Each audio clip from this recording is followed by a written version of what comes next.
மக்களின் முதல்வர் செல்வி ஜெயலலிதாவின் 67வது பிறந்த நாளையொட்டியும், மக்களின் முதல்வர் தமிழக முதலமைச்சராக மீண்டும் பதவியேற்க வேண்டியும், தமிழகத்தின் பல்வேறு பகுதிகளிலும் பிற மாநிலங்களிலும் சிறப்பு வழிபாடுகளும் பிரார்த்தனைகளும் தொடர்ந்து நடைபெற்று வருகின்றன. கோவை புறநகர் மாவட்ட கழகம் சார்பில் மக்களின் முதல்வர் மீண்டும் தமிழக முதல்வராக அரியணையில் அமர வேண்டி வால்பாறை சுப்பிரமணியன் சுவாமி கோயிலில் சிறப்பு வழிபாடு நடைபெற்றது. இதில் அமைச்சர் திரு எஸ்.பி. வேலுமணி மற்றும் அஇஅதிமுகவினர் கலந்து கொண்டனர். ராமநாதபுரம் மாவட்டம் திருவாடானை ஊராட்சி ஒன்றிய குழு சார்பில் ஆதி ரத்தினீஸ்வரர் கோயிலில் சிறப்பு வழிபாடு மற்றும் அன்னதானம் நடைபெற்றது. இதில் அமைச்சர் டாக்டர் எஸ். சுந்தர்ராஜ் மற்றும் கழக நிர்வாகிகள் கலந்து கொண்டனர்.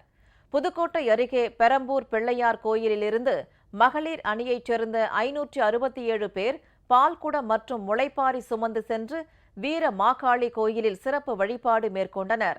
இதில் அமைச்சர்கள் திரு N. Subramanian, doctor C. Vijayabaskar உள்ளிட்டோர் கலந்து கொண்டனர். கல்லாக்கோட்டை மாரியம்மன் கோயிலில் நடைபெற்ற சிறப்பு வழிபாட்டிலும் அமைச்சர்கள் பங்கேற்றனர். திருச்சி மாநகர் மாவட்ட கழகம் சார்பில் இந்திரா நகர் பிரசன்ன வெங்கடாஜலபதி ஆலயத்தில் நடைபெற்ற சிறப்பு வழிபாட்டில் அரசு தலைமை கொறடா திரு ஆர். மனோகரன் மற்றும் கழக நிர்வாகிகள் கலந்து கொண்டனர்.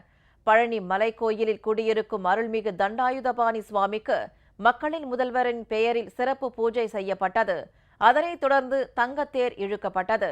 இந்நிகழ்ச்சிகளில் சட்டமன்ற உறுப்பினர் மற்றும் கழக நிர்வாகிகள் ஏராளமானோர் கலந்து கொண்டனர்.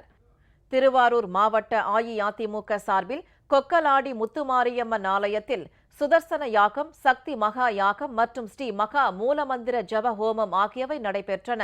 வழிபாட்டினை தொடர்ந்து அன்னதானம் வழங்கப்பட்டது. நெல்லை புறநகர் மாவட்ட கழகம் சார்பில் மக்களின் முதல்வர் மீண்டும் முதலமைச்சராக அரியணையில் அமர வேண்டி ரெட்டியார்பட்டி ஐயா உண்டு கோயிலில் நடைபெற்ற சிறப்பு வழிபாட்டில் மேயர் உட்பட திரளானோர் கலந்து கொண்டனர்.